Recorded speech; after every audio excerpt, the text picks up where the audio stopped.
Guten Abend aus Köln, schön, dass Sie dabei sind und wunderbar, dass er hier ist. Stefan Brinks, warum er heute hier ist, das erfahren Sie gleich. Und das sind die Schlagzeilen. Ja, die Brinks, die haben viel erlebt und viel zu erzählen. Peter und Stefan Brinks, Christian Blüm, Kai Engel und Harry Alfter sind inzwischen Rockidole, nicht nur für Karnevalsfans. Jetzt haben die Kölsch-Rocker ein Buch über sich geschrieben. Es heißt Brinks Supergeile Zick, das Leben ist ein Rockkonzert. Am kommenden Sonntag stellt die Band ihr Buch im Kölner Gürzenich vor. Peter Brinks und Harry Alfter erinnern sich am Großmarkt, denn da haben sie geprobt. Damals. Sie haben selber für die Geschichten gesorgt. Wundern tun sie sich trotzdem. Sieht der Kai aus wie ein Mädchen. Ja, der hat ja noch volle Haare. Hammer, ne? Ja. Hat der Christian auch noch Haare? Ja, in den 90ern war die Gruppe Brinks noch eine reine Rockband. Sie spielten zwar Rock am Ring und tourten durch Deutschland. Doch ständig kämpften sie um ihre Existenz. Auf dem Gelände des Großmarktes probten sie in einem schimmeligen Kellerloch.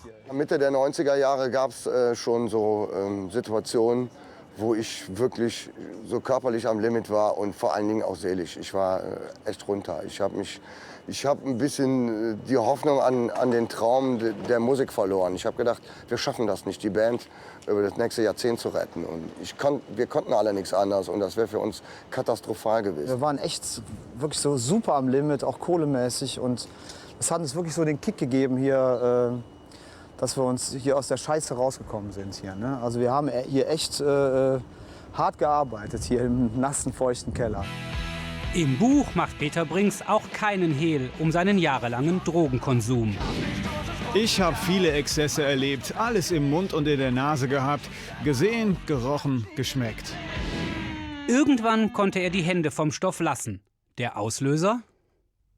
Mein erster Sohn war mit der ausschlaggebendste Punkt, dass ich gedacht habe, ist total zugedröhnt in so ein Babybett reingucken, ist irgendwie ganz uncool.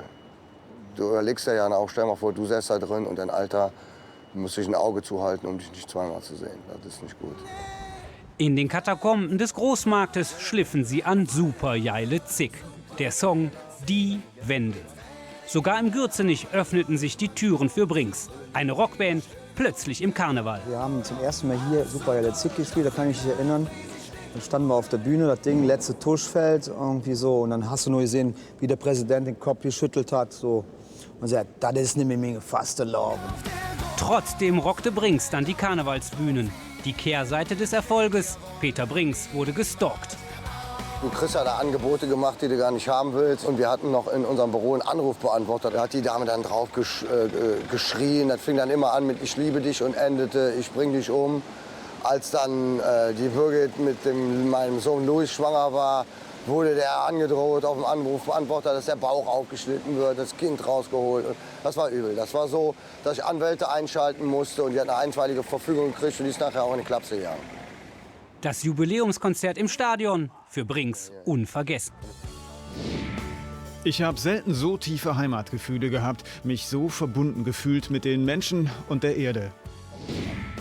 Wenn du dann hier hinkommst und ich weiß noch, als dann losging, es fing an zu regnen, wir standen hinter der Bühne. Ich habe die ganzen Leute gesehen, die haben unsere Namen gerufen und geschrien. Und dann haben wir angefangen zu spielen. Das hat mich halt so mitgenommen.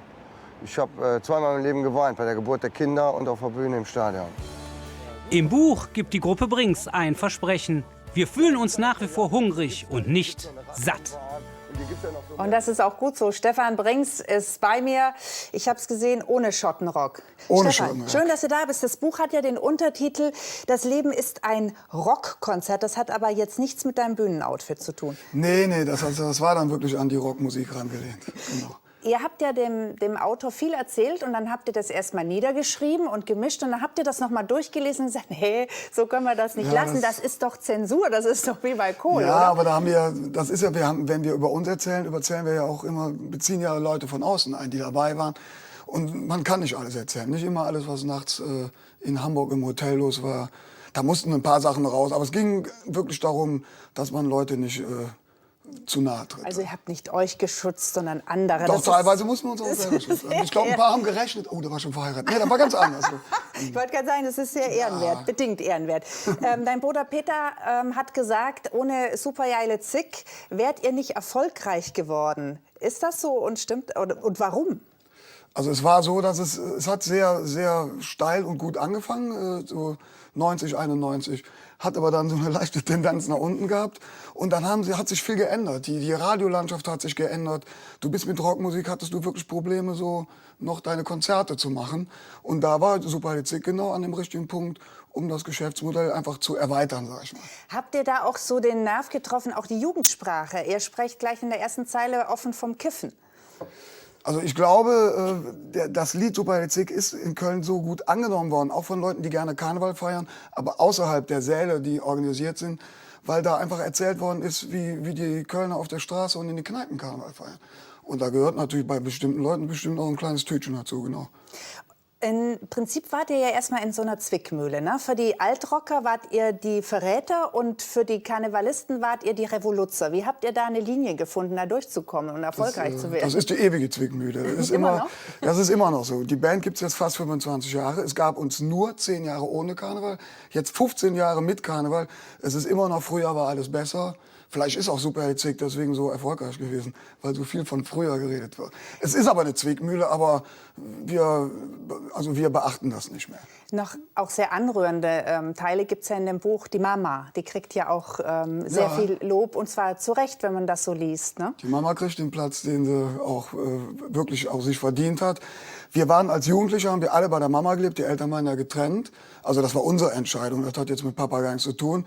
Und die Mama hat es mit uns nicht leicht gehabt. Weil Peter und ich haben echt manchmal montags morgens einfach gesagt, wir gehen jetzt im Proberaum, wir gehen nicht in die Schule. Meine Mutter ist ein Kopf kleiner als wir, was sollte sie machen? Die Gute. Aber ich glaube, die hat sich umso mehr über euch dann und euren Erfolg gefreut. Einfach das Buch lesen, dann erfährt man noch mehr über euch. Am Sonntag stellt ihr es vor im Gürzenich. Ganz herzlichen Dank. Viel Erfolg euch weiterhin. Tolle Konzerte. Vielen Dank, dass du da warst, Stefan. Dankeschön. Ja, wir sind mittendrin hier.